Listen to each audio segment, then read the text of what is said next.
December 9th, 1933. Smyrna, Turkey. 8:47 a.m. Virginia Hall crouched in the wet grass, her breath misting in the cold morning air.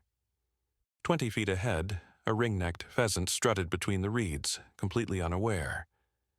She had been hunting since dawn with 3 other diplomats from the American consulate. Her legs ached from hiking through the marshland, but she loved this. The silence, the focus, the moment before the shot when everything else disappeared. She raised her 12-gauge shotgun and sighted down the barrel. The pheasant stopped, its head turning toward her. Perfect. Her foot slipped on the muddy slope. The gun discharged as she fell. The blast was deafening, shocking in its suddenness. Virginia hit the ground hard, her ears ringing. For 3 seconds she felt nothing except confusion. Why was she on the ground? What had happened? Then the pain arrived. It started as pressure in her left leg, just below the knee. Then it became heat, then it became fire. She looked down and saw her boot at an impossible angle, the leather torn open, dark red spreading through the fabric of her hunting pants. Too much red, far too much. She tried to move her foot. Nothing happened. The leg did not respond to her brain's commands. She tried again, forcing all her concentration into that simple movement. Her toes did not wiggle. Her ankle did not flex. The leg lay there like a piece of meat that belonged to someone else. Virginia! Someone was running toward her. John, one of the consulate officers. His face went white when he saw the blood. "Oh God, oh my God." "My leg," she said. Her voice sounded calm, which surprised her. "I cannot feel my leg." John was pulling off his belt, wrapping it around her thigh above the wound. His hands were shaking so badly he could barely buckle it. "We need to get you to a hospital. Can you stand?" She tried. The world tilted sideways and darkness rushed in from the edges of her vision. She was lying down again without remembering falling. The sky above was gray, pressing down like a weight on her chest. "Do not move her." Another voice. Richard, the senior diplomat. He was kneeling next to her now, his hands pressing something against her leg. A jacket. His expensive wool jacket that he always bragged cost more than most Turks earned in a year. It was turning red. "Am I going to die?" Virginia asked. The question seemed important. "No." Richard's voice was firm, but his eyes said something different. "You are going to be fine. We are getting you to a hospital right now." The ride to the hospital was 23 minutes. Virginia knew because she counted every single minute, using the counting to stay conscious, to keep the darkness from swallowing her completely. Someone had given her a flask of whiskey. She drank it all. It did not help with the pain. The Turkish hospital smelled like carbolic acid and rotting vegetables. The doctor who examined her leg spoke broken English. He was young, maybe 30, with tired eyes that had seen too much. He cut away her pants and boot with surgical scissors. When he peeled back the fabric, Virginia forced herself to look. The shotgun blast had destroyed her foot. Bones were visible through the torn flesh. Her ankle was shattered, hanging by threads of muscle and skin. She could see her own bone marrow, white and red, pulsing with her heartbeat. "We must remove," the doctor said quietly. "No choice. Infection will kill if we do not." "Remove?" Virginia heard her voice from very far away. "You mean amputate?" "Yes, below knee. Today. Now." She looked at her destroyed foot, at the bone fragments and torn tissue, at what had been a perfectly functional part of her body 8 hours ago when she had laced up these boots and walked out the door thinking about pheasants. "Do it," she said. They had morphine, but not enough. She was conscious when they made the first cut. She screamed until her throat was raw, until there was no air left in her lungs, until the darkness finally took her, and she did not have to feel anything anymore. She woke 3 days later. The leg ended 6 inches below her knee, wrapped in bandages that smelled like iodine and blood. For the first 10 seconds of consciousness, she forgot what had happened. Then she tried to move her foot and felt only empty air where her leg should be. The phantom pain started that afternoon. Her missing foot itched. Her absent toes cramped. Her non-existent ankle felt like someone was driving nails through it. The doctors said this was normal, that the brain needed time to understand the leg was gone. But knowing it was normal did not make it stop. She would reach down in the middle of the night to scratch her foot, and her hand would find only bandages and emptiness, and the horror of remembering all over again. 6 weeks in the hospital.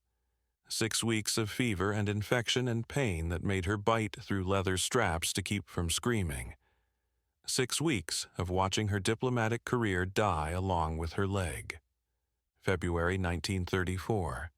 American Embassy, Istanbul. Virginia sat across from Ambassador Robert Skinner in his wood-paneled office. She had practiced this conversation 100 times in the hospital. She had prepared answers for every objection. She was ready to fight. "Miss Hall," Skinner said gently, too gently, "I have read your request for reassignment to active diplomatic duty. I want you to understand that we have enormous respect for your language skills and your dedication to the Foreign Service. But," Virginia's hands gripped the arms of her chair. She could feel it coming. "But the State Department has regulations regarding physical fitness requirements for diplomatic posts. Officers must be capable of evacuation on foot in emergency situations. They must be able to endure hardship posts without access to advanced medical care. They must be—" He paused, searching for diplomatic language. "Whole?" Virginia finished for him. "You mean they must be whole?" Skinner looked uncomfortable. "The department's position is that a prosthetic limb constitutes a disqualifying condition for active diplomatic service. I am sorry, Virginia. I truly am." She had promised herself she would not cry. She cried anyway, not from sadness, from rage. Pure, burning rage that started in her chest and spread through her entire body until her hands were shaking with it. "I speak fluent French, German, and Italian," she said, her voice cracking.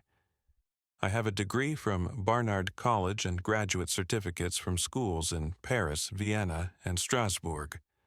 I have worked for the State Department for 3 years, and you are telling me that none of that matters because I am missing 8 inches of my left leg?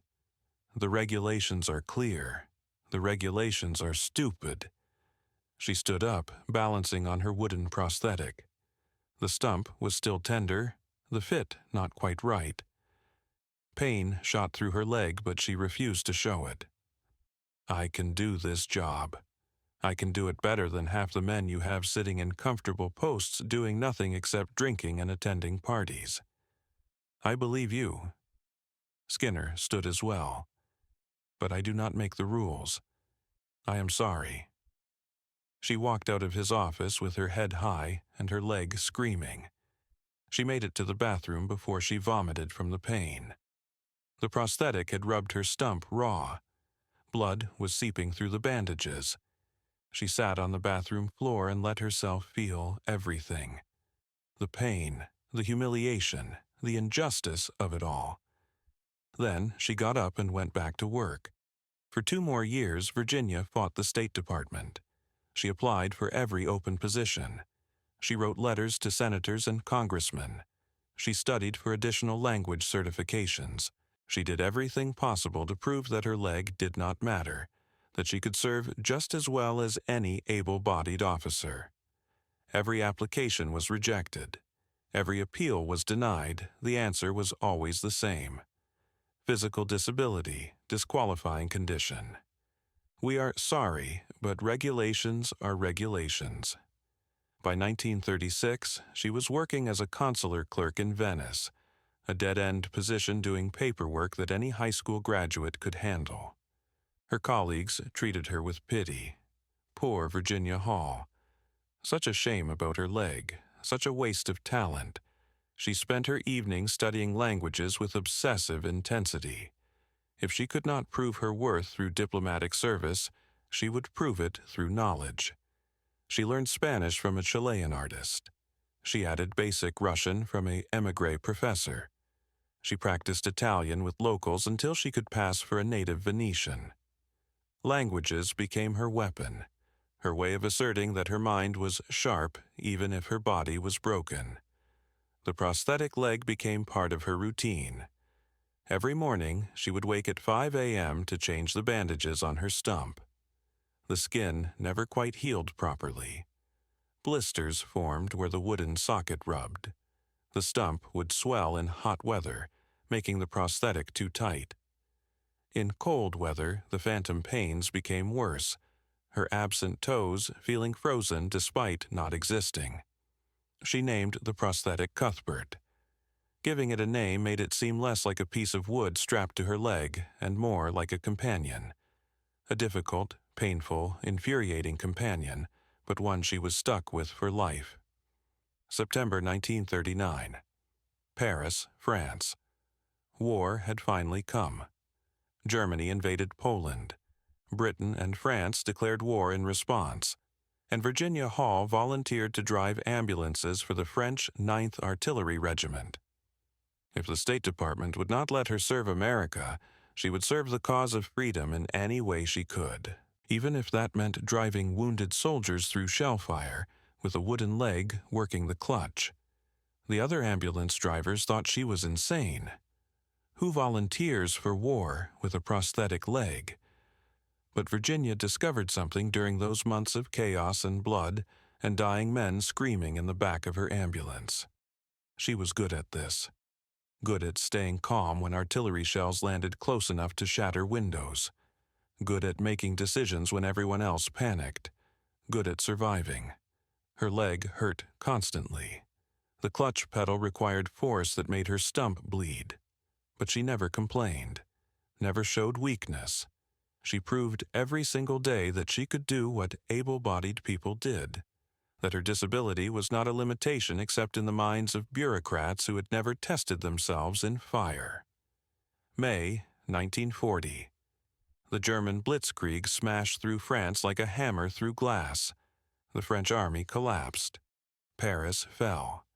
The government fled to Vichy, and Virginia Hall faced a choice: stay in occupied France and likely be arrested as an American volunteer with the French military, or escape south and try to reach Britain.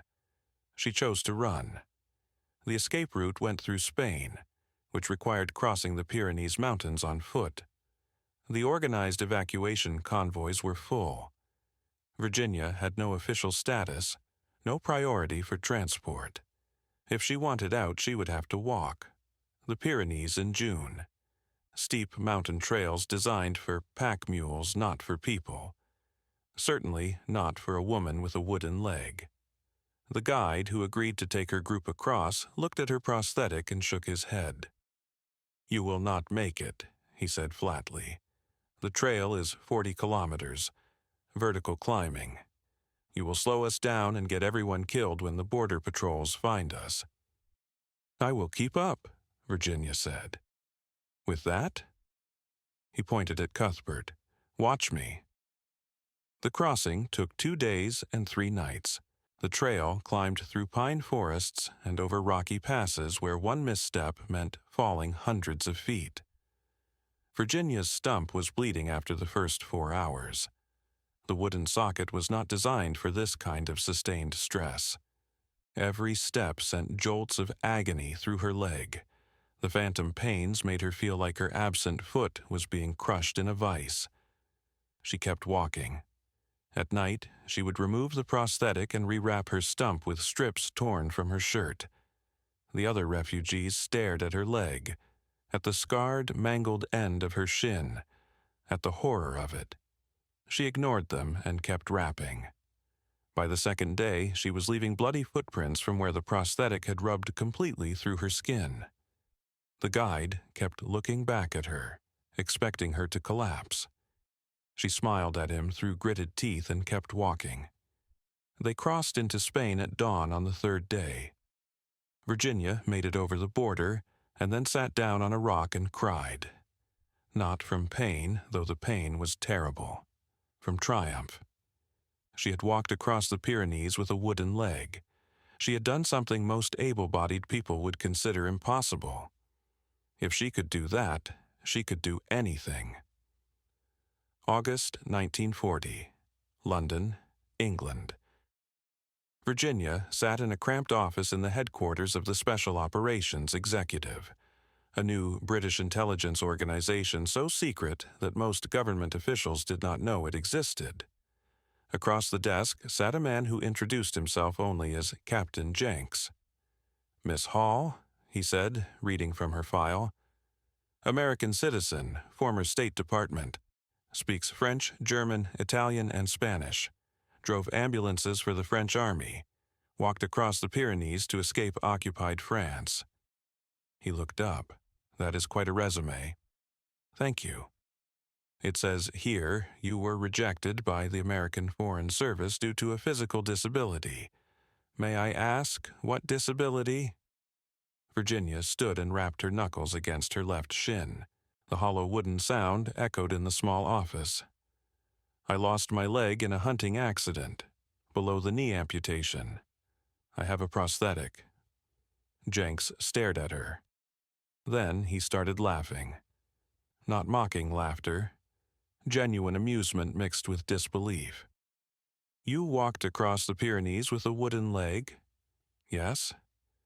"And the State Department said you were not fit for service?" "That is correct." Jenks closed her file and leaned back in his chair. "Miss Hall, I think you are exactly the kind of person we need, the kind of person who does not let anything stop them. Not common sense, not physical limitations, not even mountains." He paused. "How would you feel about going back to France? Undercover, gathering intelligence, organizing resistance networks, extremely dangerous work with no official protection if you are caught."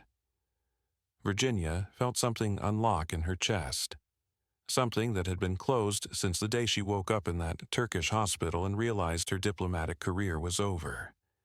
This man was not offering her pity. He was offering her a mission. "When do I leave?" she asked. "You will need training first. Radio operation, codes, weapons, cover story development, 3 months minimum." He opened a drawer and pulled out a form. "This is a contract with the Special Operations Executive. If you sign it, you become an agent of the British government. Code name to be assigned. Your real identity will be classified. If you are captured, we will deny any knowledge of you. If you are killed, your family will be told you died in an accident. There will be no glory, no recognition, no medals pinned on your chest in public ceremonies." "I do not want glory," Virginia said. "I want to fight." She signed the contract with a hand that did not shake. September 1941. Virginia Hall boarded a ship to Lisbon under the cover identity of a journalist for the New York Post. From Lisbon, she would travel to Vichy, France, still unoccupied but crawling with Gestapo agents and collaborators. Her mission was to establish intelligence networks, organize escape lines for downed Allied pilots, and prepare resistance groups for eventual armed uprising. Her code name was Germaine. Her legend was a freelance journalist gathering human interest stories about life in wartime France. Her leg was hidden under long skirts and practical shoes. No one would know about Cuthbert unless she told them. As the ship left England behind, Virginia stood at the rail and watched the coast disappear.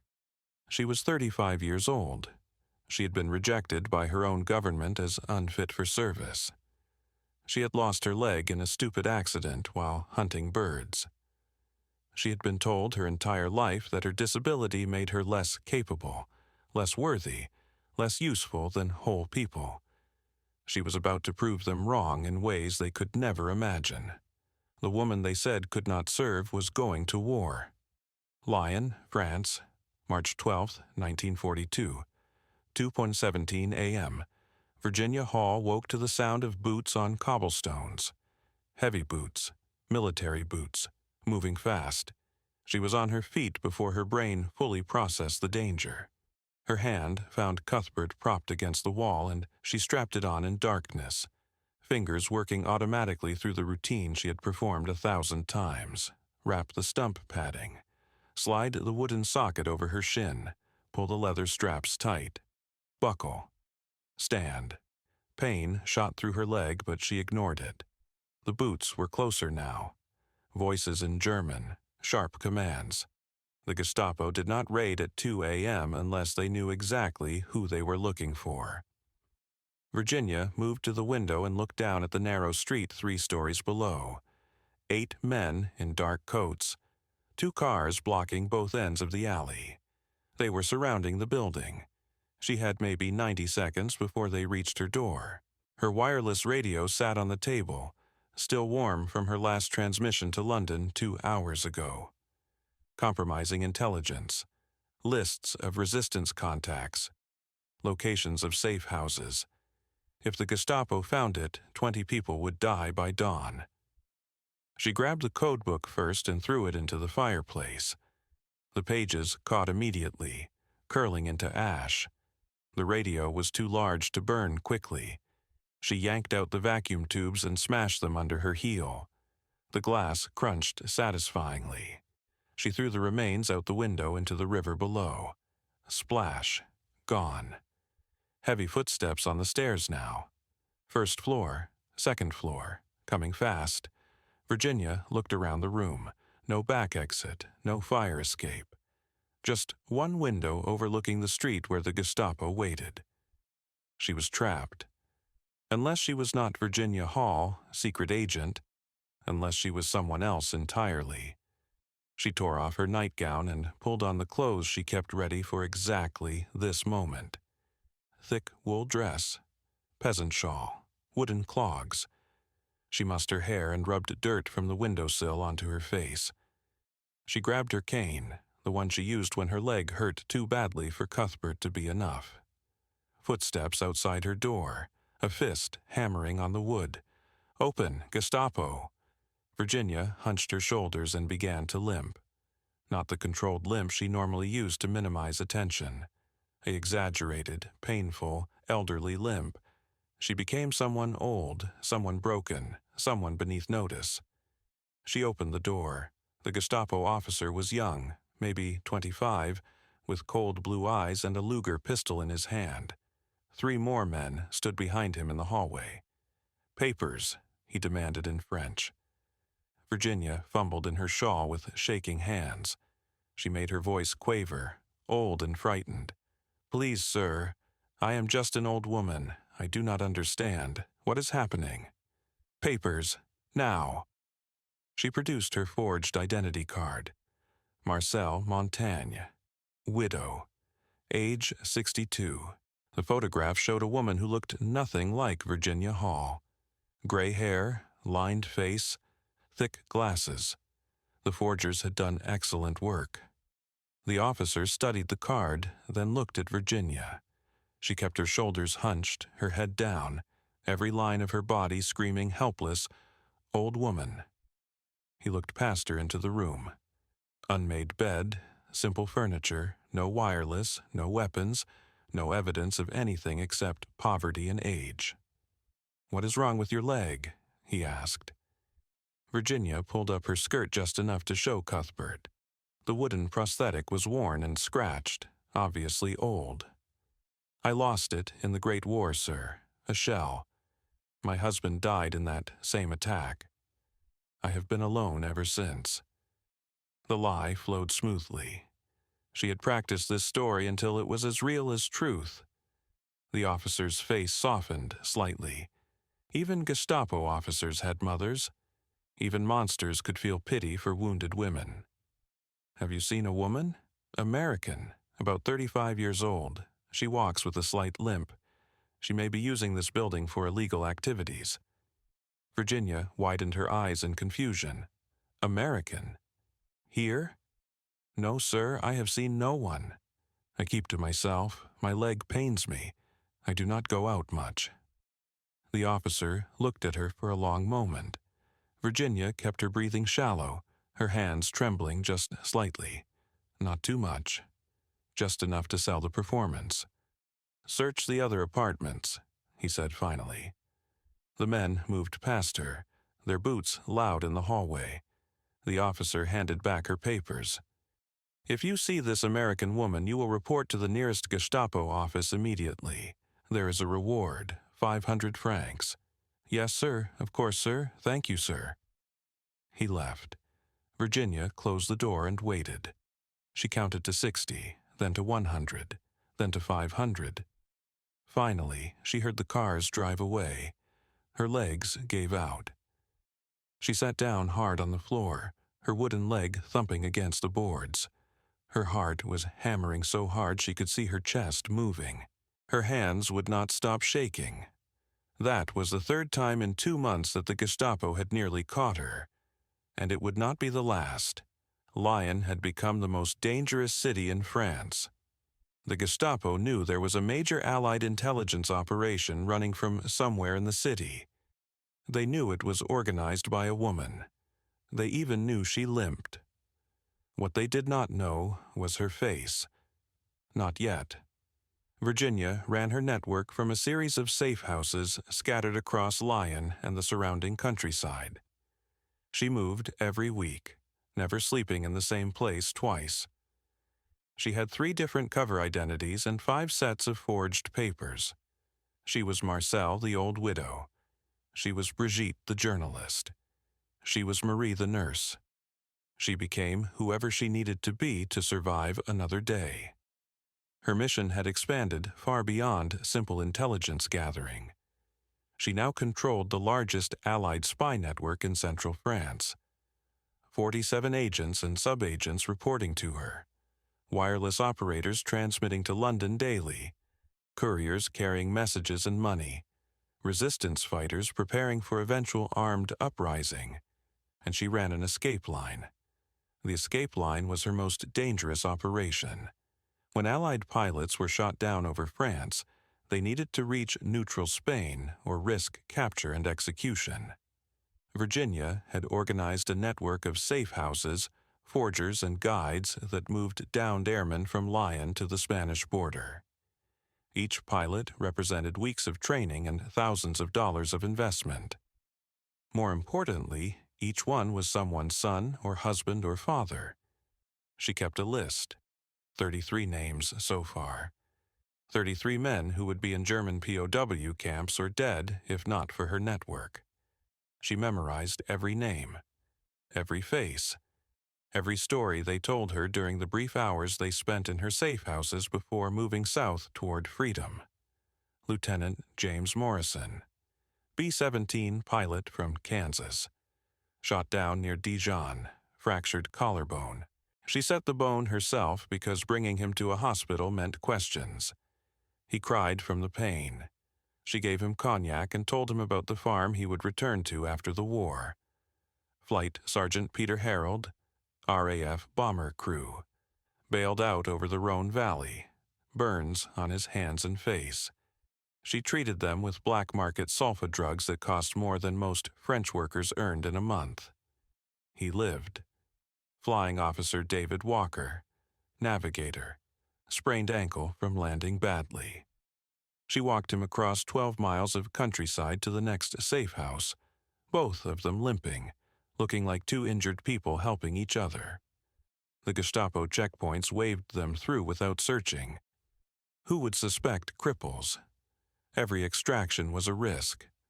Every safe house was a potential trap. Every helper was someone who could betray them under torture. Virginia knew the odds. She knew that eventually someone would break. Someone would talk. Someone would give the Gestapo the information they needed to roll up the entire network.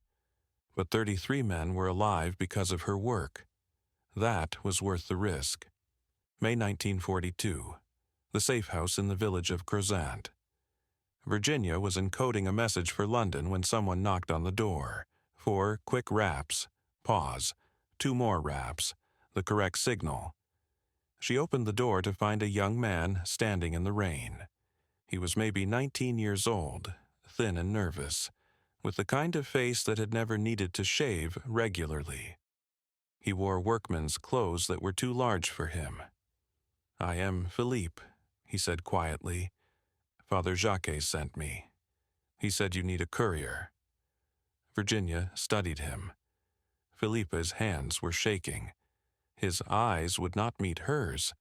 He was terrified. This boy should be home with his mother, not playing dangerous games with the Gestapo.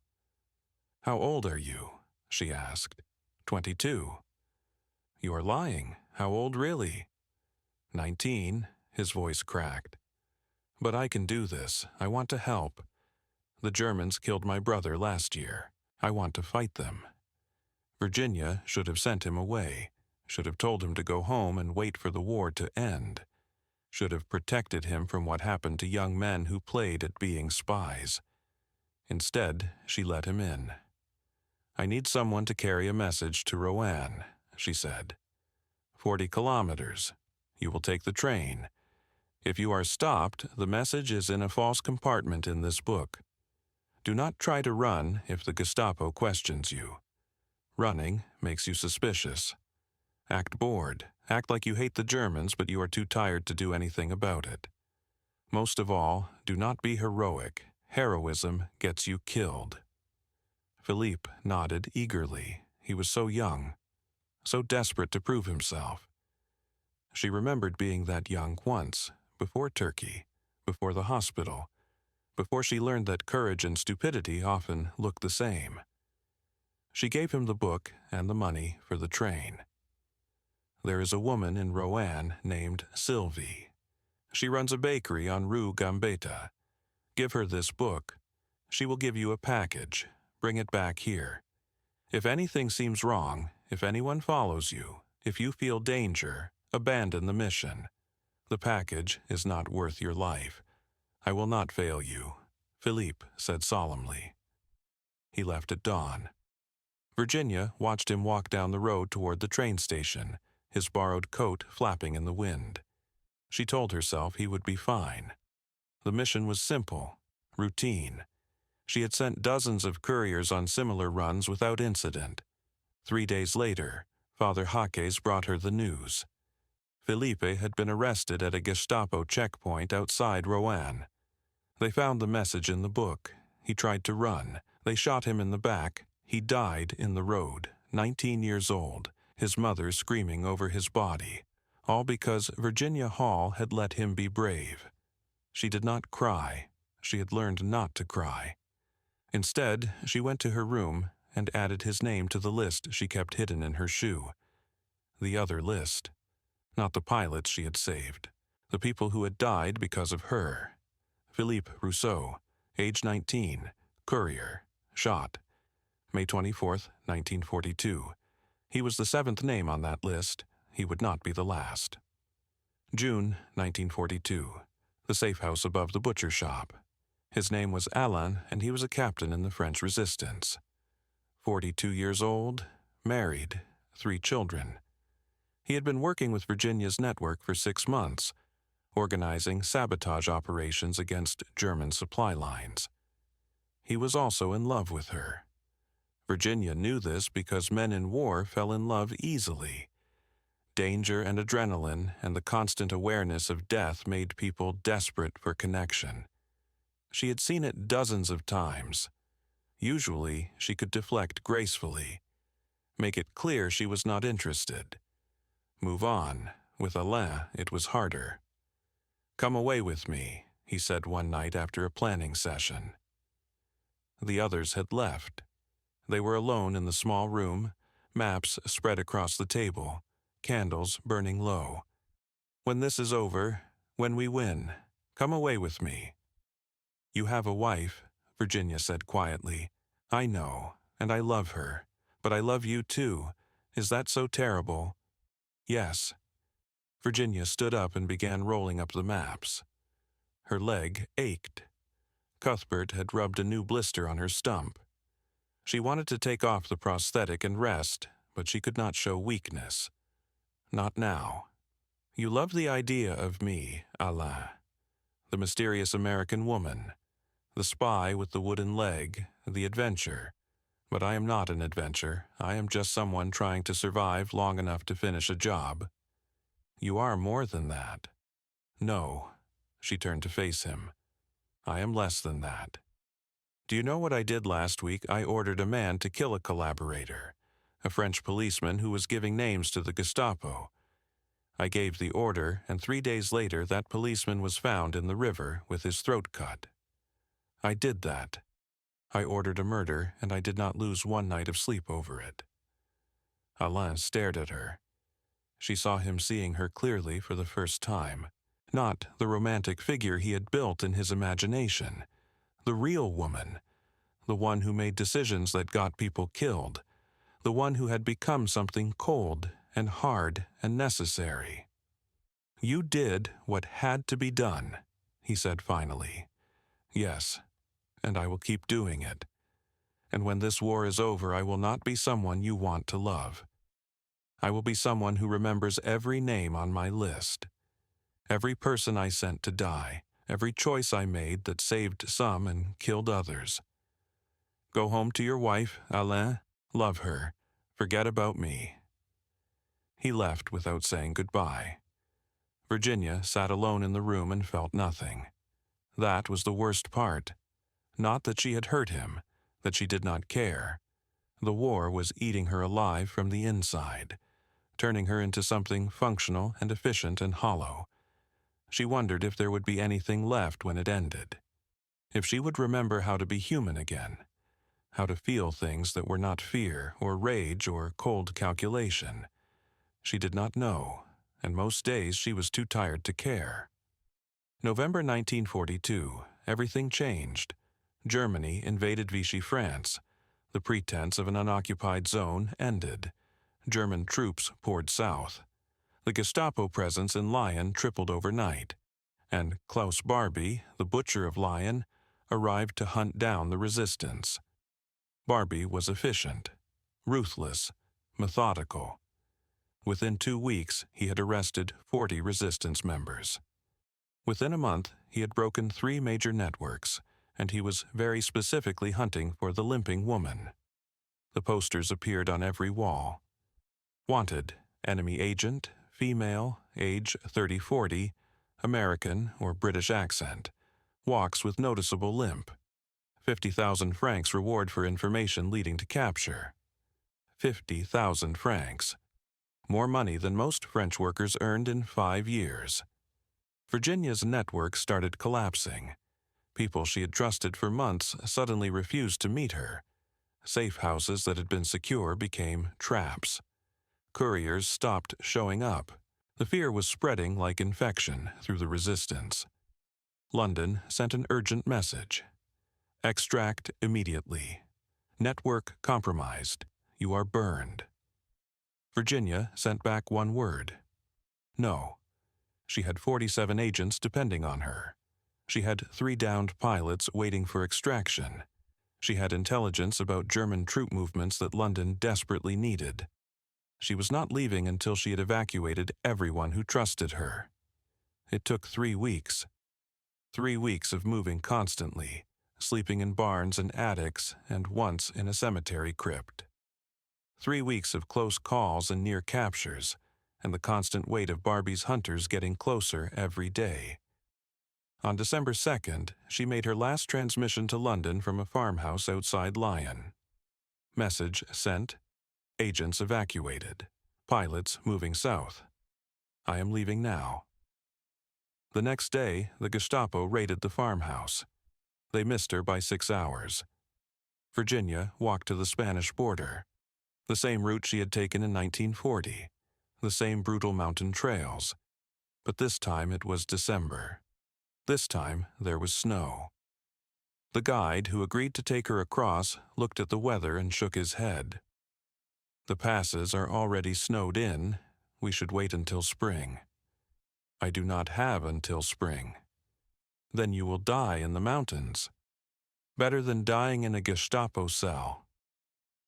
They left at midnight. Virginia, the guide, and 2 young resistance fighters fleeing ahead of Barbie's arrests. The temperature was below freezing. Snow fell steadily, covering the trail, turning everything into undifferentiated white. Cuthbert was not designed for snow. The wooden leg had no traction.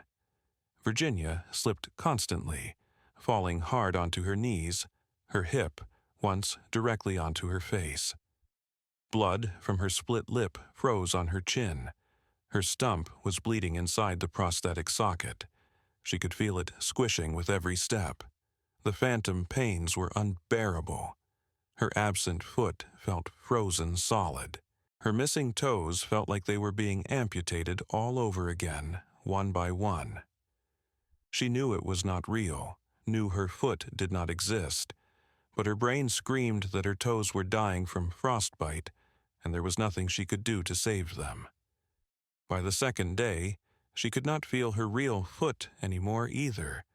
The cold had gone through her boot, through her wool sock, into her flesh. She was probably getting frostbite. She did not care. Frostbite was a problem for later. Right now, the only thing that mattered was keep walking. The guide kept looking back at her. She knew what he was thinking, that she was slowing them down, that she would get them all killed, that they should leave her. She kept walking. On the 3rd day, she fell and could not get up. Her leg had finally given out completely. The stump was so damaged from 3 days of constant bleeding that she could not put weight on it anymore. She lay in the snow and felt the cold seeping into her bones. The guide knelt next to her. "We must leave you." "No." Virginia's voice was barely a whisper. She pulled herself to her knees, then to one knee, then, using a tree branch as a crutch, to her feet. "I am walking. You cannot. Watch me." She took one step, then another. Pain like she had not felt since the hospital in Turkey. Pain that made her vision blur and her stomach heave. Pain that should have made her collapse. She kept walking. That night she sent a radio message to London using the portable wireless they had carried over the mountains. Her fingers were so cold she could barely work the Morse key. The message was brief. "Cuthbert is being tiresome." The response came back an hour later. "If Cuthbert is tiresome, eliminate him." Despite everything, despite the pain and cold and exhaustion, Virginia laughed. They thought Cuthbert was a person. They thought she was complaining about a difficult agent. They had no idea she was talking about her wooden leg. She laughed until she cried, until the tears froze on her face, until the absurdity of it all became too much and she had to stop because laughing hurt too much. They crossed into Spain on December 7, 1942. Spanish border guards arrested them immediately for illegal entry. Virginia spent the next 6 weeks in a Spanish prison. The cell was cold and damp and smelled like human waste. There were no medical facilities. Her stump became infected. Fever set in. She lay on the stone floor and wondered if she had survived the Gestapo in the mountains only to die in a Spanish jail from sepsis. British intelligence finally negotiated her release in late January 1943. They smuggled her to the embassy in Madrid, then to Gibraltar, then finally to London. She arrived on February 3rd, weighing 30 pounds less than when she had left, with an infection that took 2 months of antibiotics to clear. The SOE debriefed her for 3 days. They praised her work. They confirmed that her intelligence had been invaluable. They told her she was a hero. Then they told her she could never go back to France. Klaus Barbie knew her face now. The Gestapo had distributed photographs. She was the most wanted Allied agent in Europe.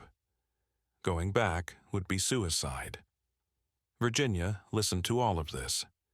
Then she said, "I need to go back." Out of the question. There are people still there. People I recruited, people who will die if someone does not coordinate them. We will send someone else. No one else knows the networks like I do. No one else has the contacts. Miss Hall.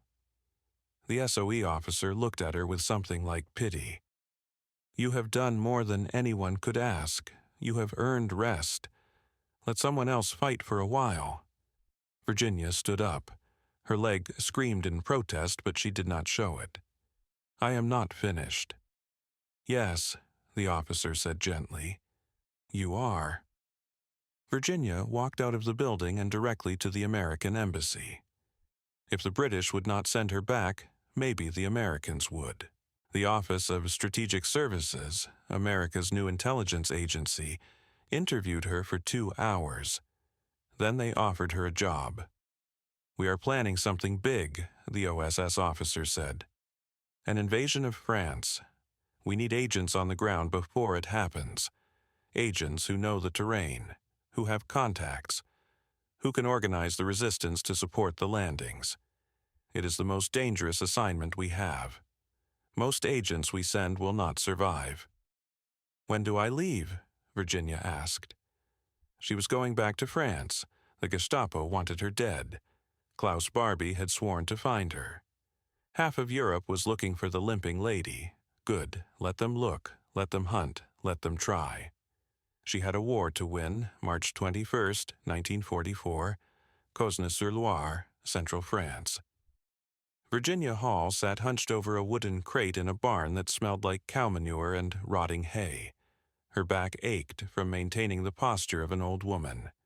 Her hair was dyed gray and pinned up under a peasant kerchief. Thick makeup added wrinkles to her face.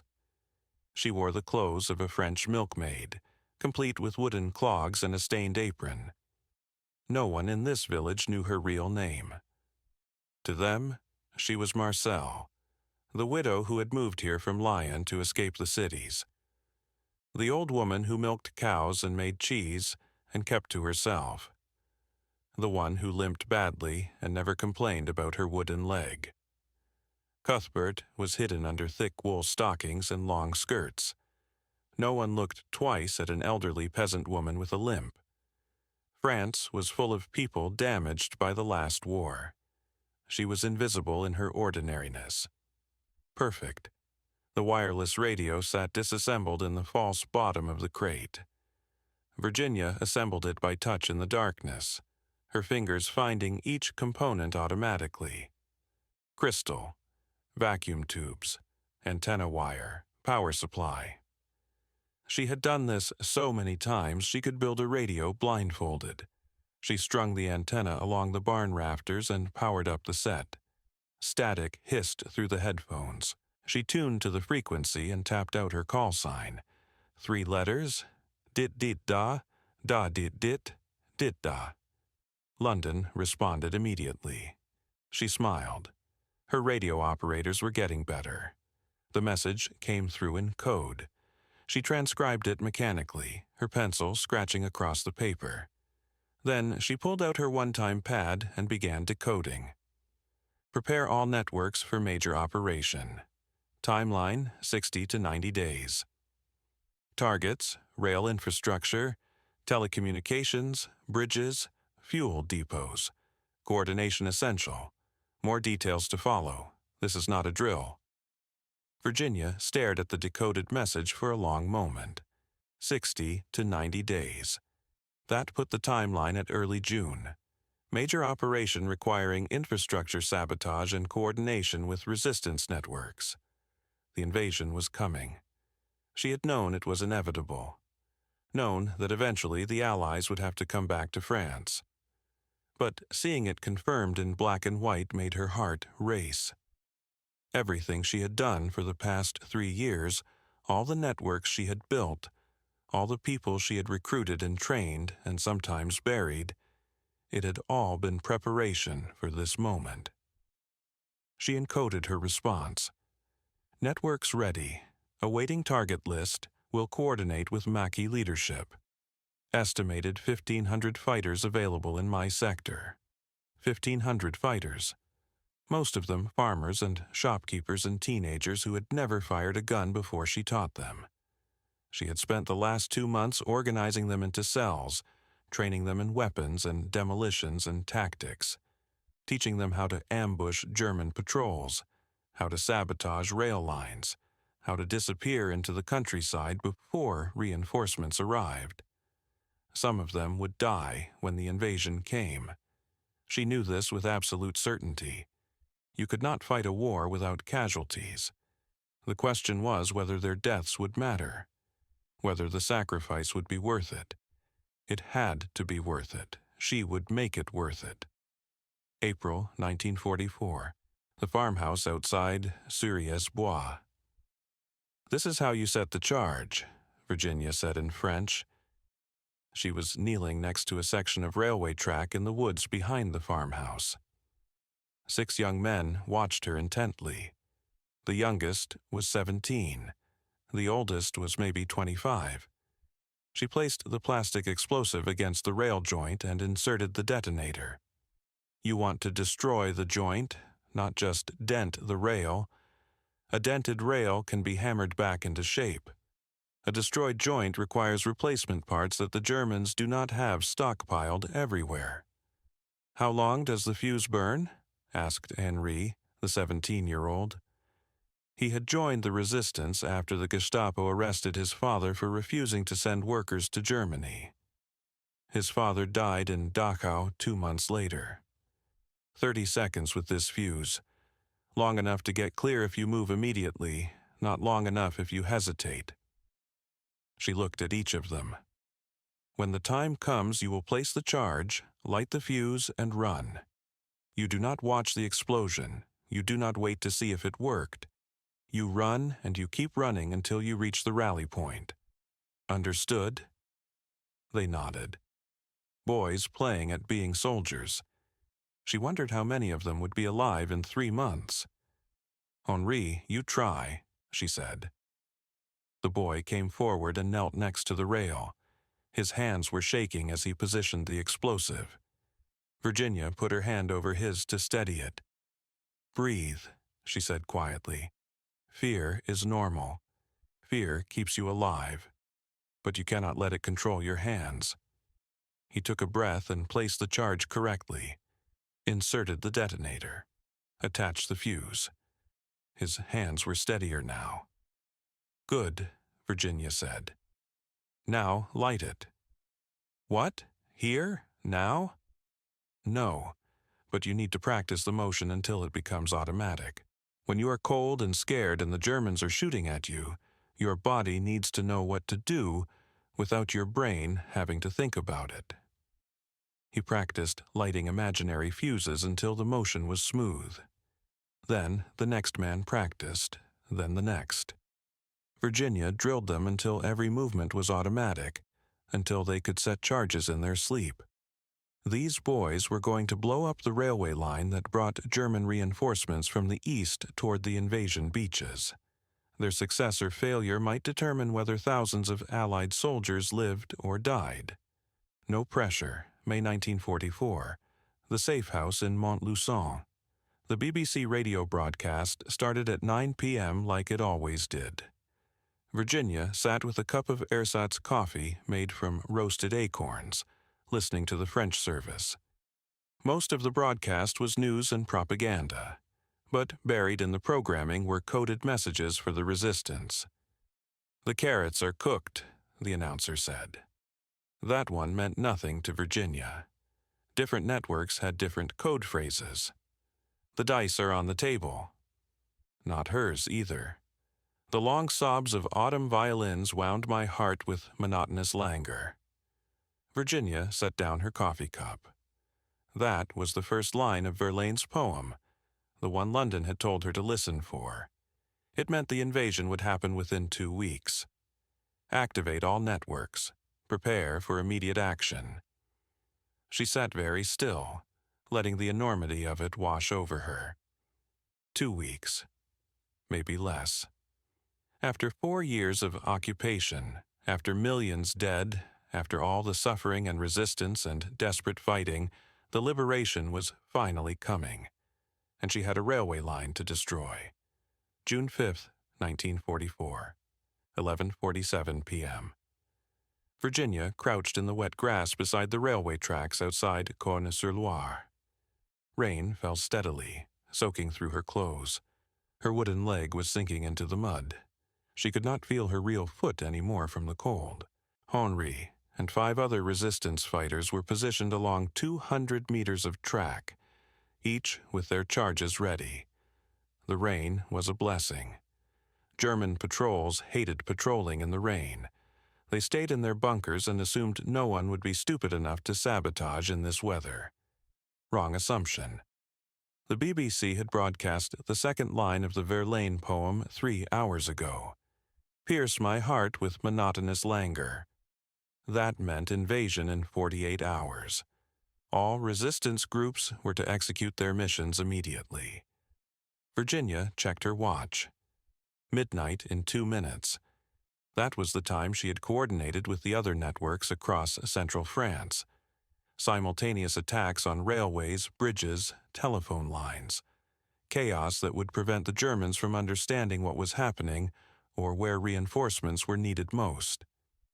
Henri crawled over to her position. The charges are set. Good. On my signal, light the fuses. 30 seconds, then run for the rally point. Do not wait for the others. Do not come back for anyone who falls. Just run. What about you? I will be right behind you. A lie. She would wait to make sure all the charges detonated. Someone had to verify the mission succeeded. If it failed, she would need to organize a second attempt before dawn. Her watch showed midnight. Now, she said. Henri signaled down the line. Virginia saw the brief flare of matches being struck. 1, 2, 3, 4, 5, 6. All the fuses were lit. The resistance fighters ran. She heard them crashing through the underbrush, heading for the woods. Henri hesitated, looking back at her. Go, she hissed. He ran. Virginia counted. 20 seconds. She could hear the fuses hissing even through the rain. 25 seconds. She pushed herself up, her wooden leg nearly giving out in the mud. 30 seconds. The first charge detonated. The explosion was smaller than she expected, a sharp crack rather than a boom. But when the flash faded, she saw the rail joint shattered, twisted metal gleaming in the moonlight. Then the second charge, the third, the fourth, 5, 6. All along the line, explosions tore through the joints, destroying the track in 6 different places. It was beautiful. Virginia turned and limped toward the trees as fast as her wooden leg would allow. Behind her, she heard whistles blowing, shouts in German. The patrol had heard the explosions and was coming to investigate. She did not look back. She just ran. The rally point was a barn 3 kilometers away. Virginia was the last to arrive, soaked and muddy and bleeding from where Cuthbert had rubbed her stump raw. The 6 resistance fighters looked at her with expressions somewhere between terror and exhilaration. We did it, Henri said. His voice was shaking. We actually did it. You did it, Virginia corrected. I just showed you how. She pulled out her pocket wireless and tapped out a message to London. Mission accomplished. Railway destroyed 6 locations. German reinforcements will be delayed minimum 48 hours.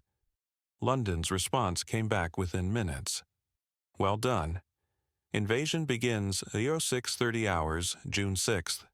Normandy beaches. All networks maintain sabotage operations. Keep them blind and deaf. Normandy. So it was Normandy after all. Virginia thought about the massive deception operation the Allies had been running, making the Germans believe the invasion would come at Calais. She wondered if it had worked. She would know soon enough. June 6th, 1944. 11:30 a.m. Virginia sat in the farmhouse kitchen, listening to the BBC broadcast. The announcer's voice was tight with emotion. This morning, Allied forces began landing on the coast of Normandy in the largest amphibious invasion in history. thousands of ships, hundreds of thousands of men. The liberation of Europe has begun. She closed her eyes. They were on the beaches. Right now. Fighting and dying. Everything depended on whether they could establish the beachhead. If the Germans reinforced too quickly, if they pushed the invasion back into the sea, all of this would have been for nothing. The railway line she had destroyed was one of dozens destroyed across France last night. Every resistance network had struck simultaneously. Rails torn up, bridges blown, telephone lines cut. The Germans could not move reinforcements quickly, could not coordinate their response, could not even communicate effectively. It was working. It had to be working. "Please," she whispered to the empty room, "let it be enough." June 8, 1944. 3:15 a.m. The message from London was brief. Beachhead established. Continue sabotage operations. Target German forces attempting to reach Normandy. You are buying time with blood. Make it count. Virginia organized ambushes along every road leading northwest. Her resistance, fighters, farmers, and shopkeepers and boys who should have been in school hid in the trees and shot at German convoys. They did not try to destroy the convoys. That would have required heavy weapons they did not have. They just delayed them, killed a few soldiers, forced the rest to stop and clear the roadblock, wasted hours and hours of time. Every hour the Germans were delayed was another hour for the Allies to bring more men ashore. More tanks, more artillery. Every hour increased the chances that the beachhead would hold. People died for those hours. Virginia's people. Jacques, the baker from Cone, killed in an ambush when a German patrol returned fire. Marie, the schoolteacher, shot while cutting telephone lines. Paul, the mechanic, executed after being captured trying to sabotage a fuel depot. The list in Virginia's shoe grew longer. August 15, 1944. Liberation Day. American armored vehicles rolled into the village of Cons-sur-Loire. The church bells rang. People poured into the streets, crying and laughing and waving French flags that had been hidden for 4 years. Virginia stood back from the crowd watching. She was still dressed as Marcelle, the peasant woman, still gray-haired and wrinkled and anonymous. One of her resistance fighters ran up to her. "Come, celebrate, we won." "You won," Virginia said. "I am just an old woman who milks cows." She walked away before he could argue. Her job was done. The liberation had come. France was free. And Virginia Hall needed to disappear before anyone started asking who the limping old woman really was. October 1945. The White House, Washington, D.C. President Harry Truman stood in the Oval Office, holding a small metal box. Virginia Hall stood in front of him, wearing a civilian dress. This was a private ceremony. No press, no photographers, no public record. Virginia had insisted on it. "Miss Hall," Truman said, "for your extraordinary heroism and service to the United States, I am honored to present you with the Distinguished Service Cross.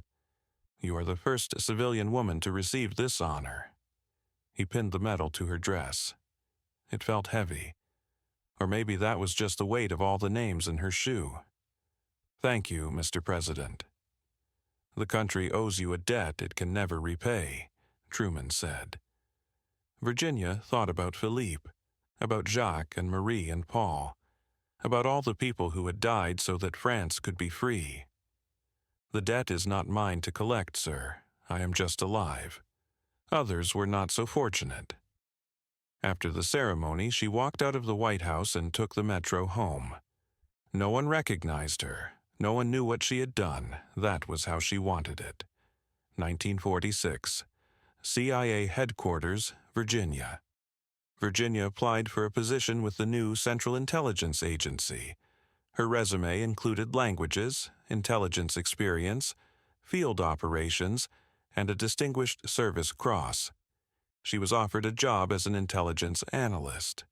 Desk work. No field operations. No advancement opportunities beyond middle management. We do not promote women to operational positions, her supervisor explained. Agency policy. I ran the largest Allied spy network in France, Virginia said. Yes, and that was extraordinary service during the war.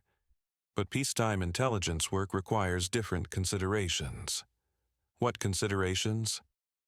Women are not suited for extended field operations, especially women of your age. You are 40 now, past the prime years for field work. Virginia stood up. Her wooden leg creaked. She was 40 years old, and they were telling her she was too old and too female to do the work she had been doing for 5 years. I understand, she said. She did not quit. She could not afford to quit. But something inside her closed that day.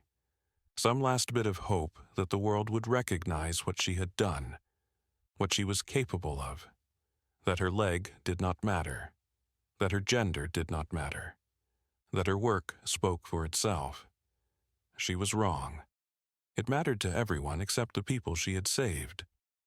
September 8, 1982, Rockville, Maryland. Virginia Hall died in her sleep at age 76. The obituaries were small. Most newspapers did not run them at all. The few that did mentioned her service with the OSS during World War II but provided no details. Her file was still classified. Her story was still secret. 3 people attended her funeral. All of them former intelligence officers who knew fragments of what she had done. None of them knew the full story. That was still locked in classified files that would not be opened for another 20 years. The woman who walked across the Pyrenees twice, who saved 33 Allied pilots, who organized the sabotage operations that delayed German reinforcements on D-Day, who lost her leg and refused to let it stop her, who proved that disability was not weakness and gender was not limitation, and one person with absolute determination could change the course of history. That woman died alone and nearly forgotten. But in a barn outside Lyon, there was a wall. On that wall, someone had carved 33 names, the pilots Virginia saved. Next to the names was carved a simple phrase in English: "The angel with the wooden leg. We lived because of her." And in the archives of German military intelligence, there was a file labeled "Most Dangerous Allied Agents, Priority Capture." At the top of that list was one entry: "The limping lady, status never apprehended." Klaus Barbie, the butcher of Lyon, never caught her. The Gestapo never stopped her. The mountains never defeated her. The wooden leg never slowed her enough to matter. They called her the woman who could not serve. She became the woman they could not stop. And when they finally stopped looking, she disappeared into history with a medal in a drawer, and 33 names carved on a wall, and the quiet knowledge that she had done what needed to be done when no one else could do it. Virginia Hall walked with a limp. She also walked through fire and came out the other side carrying people who could not save themselves. That was enough. That had to be enough. It was more than enough.